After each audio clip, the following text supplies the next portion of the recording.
And we are back with Memorandum of Law on the Name, Part 3, The Present Situation in America. A legal person equals a legal fiction. One of the terms used predominantly by the present civil governments and courts in America is legal person. Just what is a legal person? Some definitions are A. Legal person. A body of persons or an entity as a corporation considered as having many of the rights and responsibilities of a natural person, and especially the capacity to sue and be sued. Merriam-Webster's Dictionary of Law, 1996. Person 1. A human being, a natural person. 2. A corporation, an artificial person. Corporations are treated as persons in many legal situations. Also, the word person includes corporation in most definitions in this dictionary. 3. Any other being entitled to sue as a legal entity, a government, an association, a group of trustees, etc. 4. The plural of person is persons, not people. See that word. Warren's Dictionary of the Law, West Group, 1999. Person, an entity with legal rights and existence, including the ability to sue and be sued, to sign contracts, to receive gifts, to appear in court either by themselves or by a lawyer, and generally other powers incidental to the full expression of the entity in law. Individuals are persons in law unless they are minors or under some kind of other incapacity, such as a court finding a mental incapacity. Many laws give certain powers to persons, which in almost all instances includes business organizations that have been formally registered, such as partnerships, corporations, or associations. Duheim's Law Dictionary.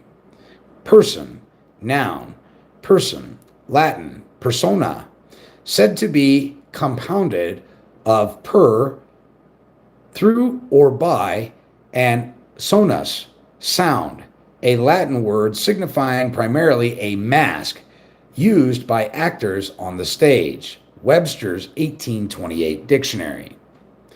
A corporation incorporated under the de jure law, i.e., by bona fide express contract between real beings capable of contracting, is a legal fact.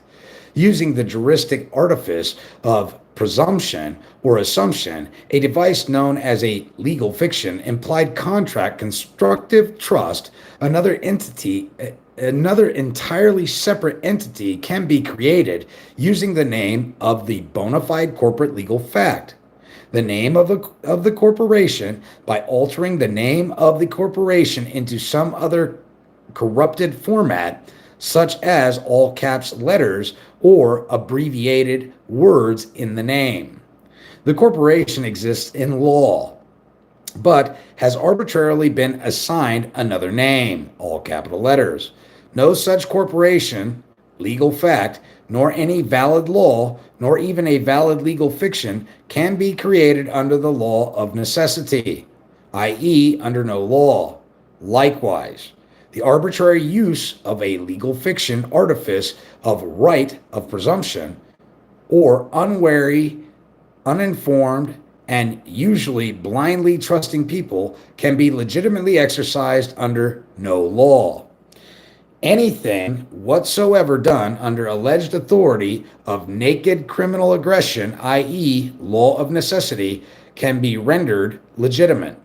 Maximum of law describing necessity includes: necessity has no law. In time of war, laws are silent. Non-existent law, the legal condition that universally prevails in the official system of the world today, means that no lawful basis exists upon which anything can be created or be made to transpire, upon which basis allegiance and obedience can be legitimately demanded. Acting under the law of necessity, i.e., lawlessness, allows complete and total right of everyone to disregard any and all alleged assertions of any lawful, verifiable, and legitimate jurisdiction over anything or anyone. Anyone acting against anyone under such non-law is self-confessing to be a naked criminal aggressor and con man who has forfeited all credibility and right to demand allegiance, obedience, or compliance with any jurisdiction he might assert. If you, as a real being, are in real law, and it is impossible for an attorney or judge to recognize or assess it, you are not and cannot be made subject to by them in their jurisdiction. The crucial issue is then how to notice them of your position and standing. A person created under de jure law, with the person's identifying name appearing as prescribed by law and according to the rules of English grammar, is a legal fact. A corrupted altered ego version of that name, manufactured under the legal fiction of right of presumption, will have credibility only so long as the presumption remains unchallenged. The rule of the world is that anything and everything skates unless you bust it. In other words, there's two maxims I hang my hat on so often. Dissimilar things should not be joined. It doesn't mean they can't be. And similar is most certainly not same. Legal or lawful. It is crucial to define the difference between legal and lawful.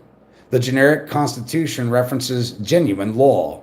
The present civil authorities and their courts use the word legal. Is there a difference in the meaning? The following is quoted from a Dictionary of Law, 1893. Lawful. In accordance with the law of the land, according to the law, permitted, sanctioned, or justified by law. Lawful properly implies a thing conformable to or enjoyed by law. Legal, a thing in the form or after the manner of law, or binding by law, a writ of warrant issuing from any court under color of law, is a legal process, however defective. See legal, bold emphasis added. Legal, Latin, legalis, pertaining to the understanding, the exposition, the administration, the science, and the practice of law. As the legal profession, legal advice, legal blanks, newspaper, implied or imputed in law, opposed to actual legal, looks more to the letter, form, appearance, and lawful to the spirit, substance, and content of the law. Legal is more appropriate for conformity to positive rules of law, lawful for accord with ethical principle. Legal imports rather that the forms, appearance of law are observed, that the proceeding is correct in method, that rules prescribed have been obeyed. Lawful, that the right is actful in substance, that moral quality is secured. Legal is the antithesis of equitable and equivalent of constructive. 2. Abbott's Law, Dictionary 24, bold emphasis added. Legal matters administrate, conform to, and follow rules. They are equitable in nature and are implied, presumed, rather than actual express. A legal process can be defective in law. This accords with the previous decisions of legal fictions and color of law. To be legal, a matter does not have to follow the law. Instead, it conforms to and follows the rules or forms of law. And this is one of my favorite maxims. Equity wholly disregards the law and stands defiant in the very face of tyranny. I love equity because equity is the letter of the law and the spirit of the law combined. It's nature's God. It's It's the law of God. It's law. All right. This is why the federal and state rules of civil and criminal procedures are cited in every court petition so as to conform to legal requirements of the specific juristic person named. Ergo, State of Georgia, all capital letters, or U.S. federal government, all capital letters, that rule the courts. So equity completely disregards the form and looks at the substance and the intent versus the form. Lawful matters are ethically enjoined in the law of the land, the law of the people, and are actual in nature, not implied. This is why whatever true law was upheld by the organic Constitution has no bearing or authority in the present day legal courts. It is impossible for anyone in authority today to access or even take cognizance of true law, since authority is the law of necessity, Title 12, USC 95. All right. What I want to say about that statement is wholly and inadequately incorrect, because equity was never removed. It was never abolished. If anything, it was wholly preserved in Article 3, subsection 2, subpart 1, the exclusive jurisdiction of equity. Okay? It's the fountain of justice. It's the king's prerogative. All right? And when I say the king, I'm not talking about a man. I'm talking about the Heavenly Father, ladies and gentlemen.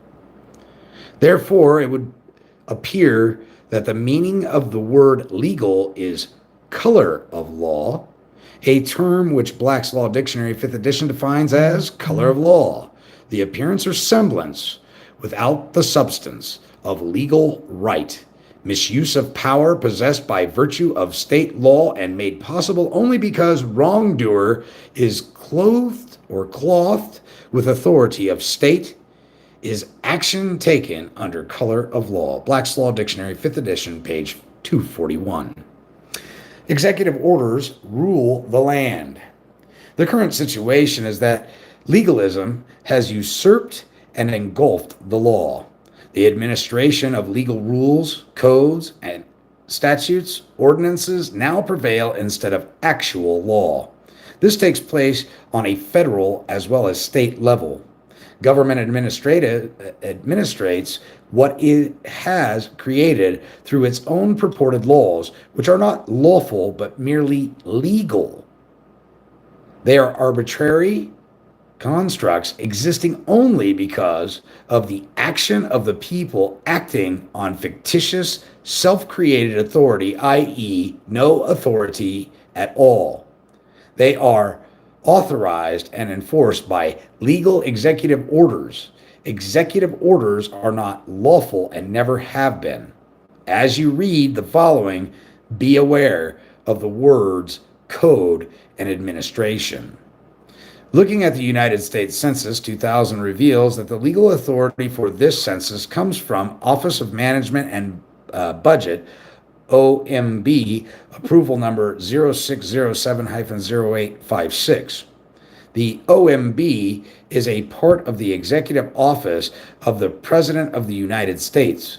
The U.S. Census Bureau is responsible for implementing the National Census, which is a division of the Economics and Statistics Administration of the United States Department of Commerce, U.S. DOC. The U.S. DOC is a department of the executive branch. Obviously, Census 2000 is authorized, carried out, controlled, enforced, and implemented by the President, the executive branch of the federal government, functioning as it has been since 1861 in the lawless realm of necessity, which is now even more degenerate than when it commenced under Lincoln.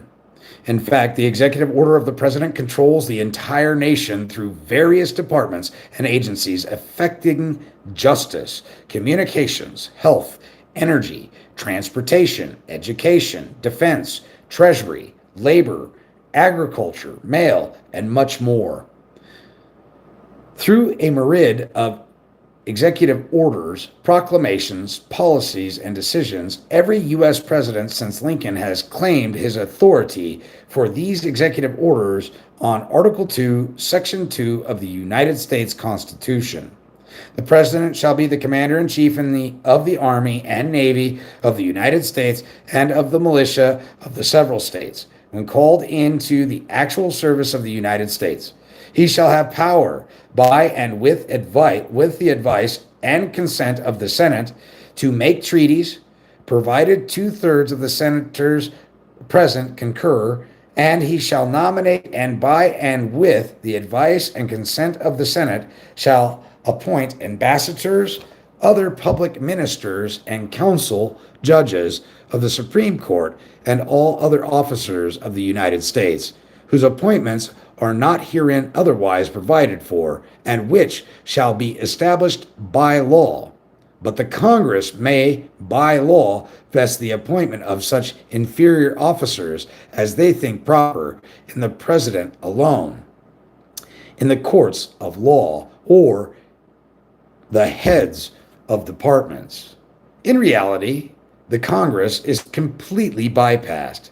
Since the Senate was convened in April of 1861 by Presidential Executive Order Number 2, not by lawful constitutional due process, there is no United States Congress. The current Senate and House are, like everything, colorable, color of Senate, under the direct authority of the executive office of the President.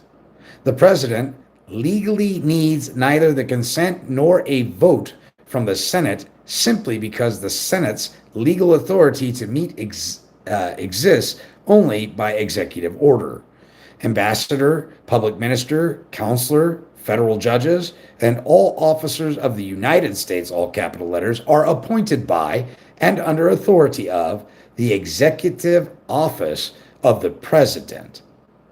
The Federal Registry is an executive function. The first official act of every incoming president is to reaffirm the war powers. He must do so, or he is devoid of power to function in office. The war powers are set forth in the Trading with the Enemy Act of October 6, 1917, which, although have been amended, have never been abolished.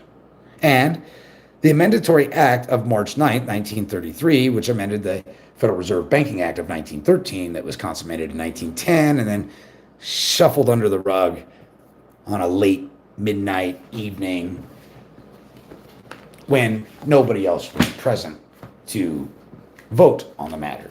Okay? Under Woodrow Wilson, that fucking scallywag.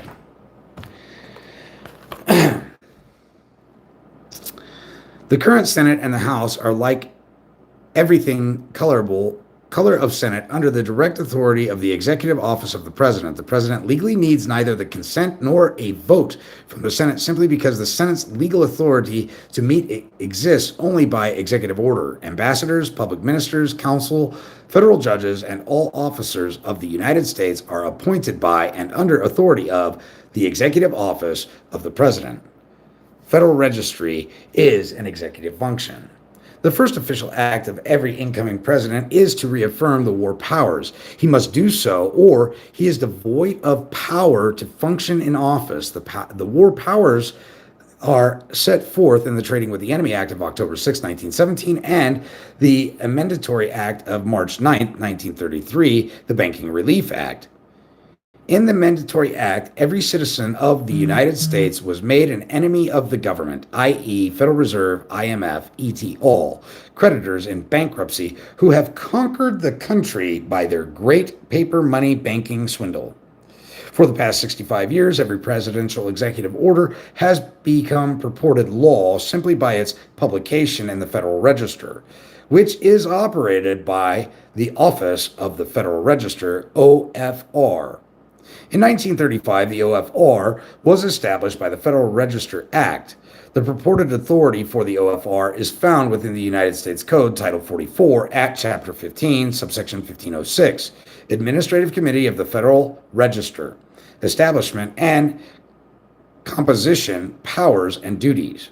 The Administrative Committee of the Federal Register shall consist of the Archivist of the United States, or acting archivist who shall be chairman and officer of the Department of Justice designated by the Attorney General, and the public printer or acting public printer. The director of the Federal Register shall act as secretary of the committee. The committee shall prescribe, with the approval of the president, regulations for carrying out this chapter. Notice that the entire administrative committee of the Federal Register is comprised of officers of the federal government. Who appoints all federal officers? The president does. This act also gives the president the authority to decree all the regulations to carry out the act. By this monopoly, the executive establishes, control, regulates, and enforces the federal government without need for any approval from the Senate or anyone else, other than his undisclosed superiors. He operates without any accountability to the people at all. How can this be considered lawful?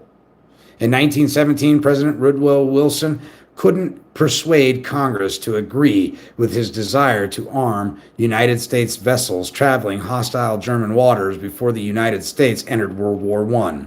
So Wilson simply invoked the policy through a presidential executive order. President Franklin Delano Roosevelt issued Executive Order number 9066 in December 1941, forcing 100,000 Americans of Japanese descent to be rounded up and placed in concentration camps.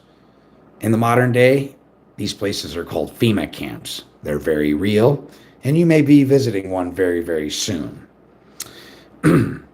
While all their property was confiscated, is it any wonder that the Congress, which the president legally controls, did not impeach President William Jefferson Clinton when the evidence for impeachment was overwhelming? On that note, why is it that attorney presidents have used executive orders the most? Who but an attorney would know and understand legal rules the best? Sadly, they enforce what's legal and ignore what's lawful. In fact, they have no access to what is lawful, since the entirety of their authority, which is ethically and existently suspicious, derives from the war powers. How debt is assumed by legal fictions. We now refer back to the matter of assumption as already discussed, with its relation to arbitrarily created juristic persons, ergo, State of California, all capital letters, or John P. Jones, all capital letters. Since an assumption, by definition, implies debt, what debt does a legal fiction assume? Now that we have explored the legal executive basis of the current federal and state governments, it's time to put all this together. The government use of all caps in place of a proper name or names is absolutely no mistake. It signifies an internal legal rule and authority. Its foundation is pure artifice, and the results have compounded into more deceit in the form of created, promulgated, instituted, administered, and enforced rules, codes, statutes, ordinances, and policies, i.e., the laws that appear to be but are not, never were, and never can be. Quae sente condum sentire det et onus. He who enjoys the benefits ought also to bear the burden.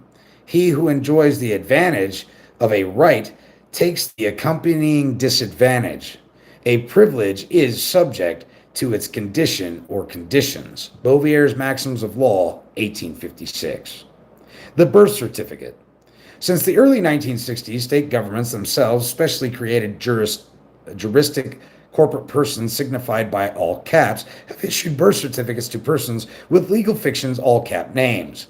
This is not a lawful record of your physical birth, but rather the birth of a juristic all caps name person or entity. It may appear to be your true name, but since no proper name is ever written in all caps, either lawfully or grammatically, it does not identify who you are.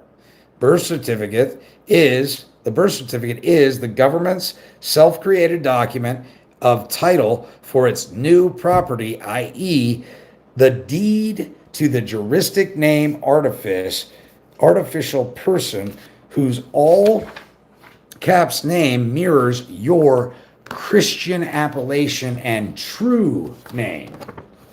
The birth certificate brings the new all caps name into colorable Admiralty maritime law, the same way a ship and ship of state is birthed.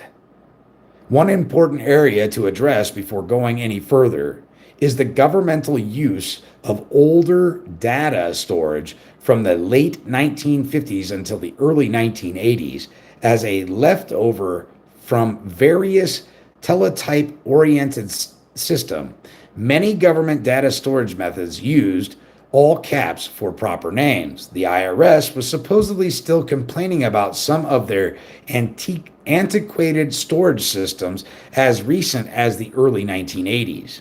At first, this may have been a necessity of the technology at the time, not a deliberate act. Perhaps when this technology was first being used and implemented into the mainstream of communications, some legal experts saw it as a perfect tool for their perfidious intentions.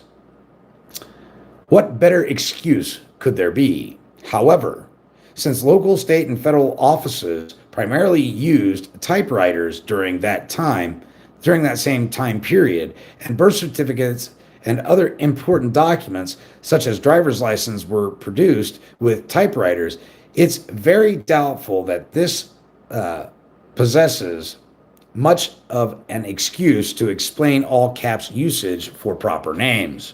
The only reasonable usage of the older databank all caps storage system would have been for addressing envelopes or certain forms in bulk, including payment checks, which the government did frequently. Automated computer systems with daisy wheel and pin printers used prevalently in the early 1980s emulated the IBM Electric Typewriter Courier or Helvetica font in both upper and lowercase letters. Shortly thereafter, the introduction of laser and inkjet printers with multiple fonts became the standard. For the past 15 years, there is no excuse that the government computers will not accommodate the use of lowercase letters unless the older data is still stored in its original form, i.e. all caps, and has not been translated due to the cost of re-entry. But this does not excuse the entry of new data, only legacy data. In fact, on many government forms today, proper names are in all caps, while other areas of the same computer-produced documents are in both upper and lowercase. One can only conclude that now, more than ever, the use of all caps in substitution, the writing a proper name, is no mistake. When a child is born, the hospital sends the original, not a copy, of the record of live birth to the State Bureau of Vital Statistics, sometimes called the Department of Health and Rehabilitative Services, HRS. Each state is required to supply the United States with birth, death, and health statistics. The state agency that receives the original record of live birth keeps it and then issues a birth certificate in the corrupted, all caps version of the baby's true name, i.e., James Wilbur Smith, all capital letters. Certificate, noun, Middle English certificate. From Middle French, from medieval Latin, from late Latin, neuter or certificatus, past participle of certificate or certificare, to certify, 15th century, 3a, a document evidencing ownership or debt, Merriam-Webster's Dictionary, 1998. The birth certificate issued by the state is then registered with the U.S. Department of Commerce, the executive office, specially through their own sub-agencies, the U.S. Census Bureau, which is responsible to register vital statistics from all the states. The word registered, as it is used within commercial or legal-based equity law, does not mean that the all caps name was merely noted in a book for reference purposes. When a birth certificate is registered with the U.S. Department of Commerce, it means that the all caps legal person named thereon has become a surety or a guarantor, a condition and obligation that is automatically and unwittingly assumed unless you rebut the presumption by effectively noticing them. It ain't me, baby. Registered security, bond, Merriam-Webster's Dictionary, 1996. Security, 1. Something as a mortgage or collateral that is provided to make certain the fulfillment of an obligation. Example, used his property as security for a loan. Surety. 2. Evidence of indebtedness, ownership, or the right to ownership. Bond. 1. A usually formal written agreement by which a person undertakes to perform a certain act, as fulfill the obligation of a contract, with the conditions that failure to perform or abstain will obligate the person to pay a sum of money or will result in the forfeiture of money put up by the person or surety. One who acts as a surety. 2. An interest-bearing document giving evidence of a debt issued by a government body or corporation that is sometimes secured by a lien on property and is often designed to take care of a particular financial need. Surety. The person who has pledged him or herself to pay back money or perform a certain action if the principal to a contract fails as collateral and as part of the original contract. Duheim's Law Dictionary. 1. A formal engagement as a pledge given for the fulfillment of an undertaking. And 2. One who promises to answer for the debt or default of another. Under the Uniform Commercial Code, however, a surety includes a grantor, and the two terms are generally interchangeable. Merriam-Webster's Dictionary of Law, 1996, grantor. A person who pledges collateral for the contract of another, but separately as part of an independently contract with the obligee of the original contract. Duheim's Law Dictionary. It is not difficult to see that the state-created birth certificate with an all-caps name is a document evidencing debt the moment it is issued. Once a state has registered a birth certificate document with the U.S. Department of Commerce, the department notifies the Treasury Department, which takes out a loan from the Federal Reserve. The Treasury uses the loan to purchase a bond. The Fed holds a purchase money security interest in the bond from the Department of Commerce, which invests the sale proceeds in the stock or bond market. The Treasury Department then issues Treasury securities in the form of Treasury bonds, notes, and bills using bonds as surety for the new securities. This cycle is based on the future tax revenue of legal persons whose name appears on the birth certificate. This also means that the bankrupt corporate U.S. can guarantee to the purchasers of their securities the lifetime labor and tax revenue of every citizen of the United States of America, American with a birth certificate, as collateral for payment. This device is initiated simply by converting the lawful true name of the child into a legal juristic name of a person. The principal part of everything is in the beginning. Well begun is half done. It's a maximum of law. Legally, you are considered to be a slave or indentured servant to the various federal, state, and local governments via your state-issued and state-created birth certificate in the name of your all-caps person. Birth certificates are issued so that the issuer can claim exclusive title to the legal person created thereby. This is further compounded when one voluntarily obtains a driver's license or social security account number. The state even owns your personal and through your state-issued marriage license certificate issued in the all-caps name. You have no right in birth, marriage, or even death. The state holds title to all legal persons the state creates via birth certificates until the rightful owner, i.e., you, reclaims, redeems it by becoming the holder in due course of the instrument and surrendering it. Render unto Caesar what is Caesar's, ladies and gentlemen. The main problem is that the mother and the father, and then the 18-year-old man or woman, voluntarily agreed to this contrived system of plunder and slavery by remaining silent. A legal default latches and failing to claim one's own rights, the maximum of law becomes crucially operative. He who fails to assert his rights has none. Followed by a maximum that I am very keenly aware of: long sufferance equals acquiescence. Equates to acquiescence, okay? The legal rules and codes enforce themselves. There is no court hearing to determine if those rules are correct. Government rules are self-regulating and self-supporting. Once set into motion, such laws automatically come into effect, provided the legal process has been followed. When we come back, we're going to be talking about the various bankruptcies. Thank you for joining me. This concludes Memorandum of Law on the Name, the third part.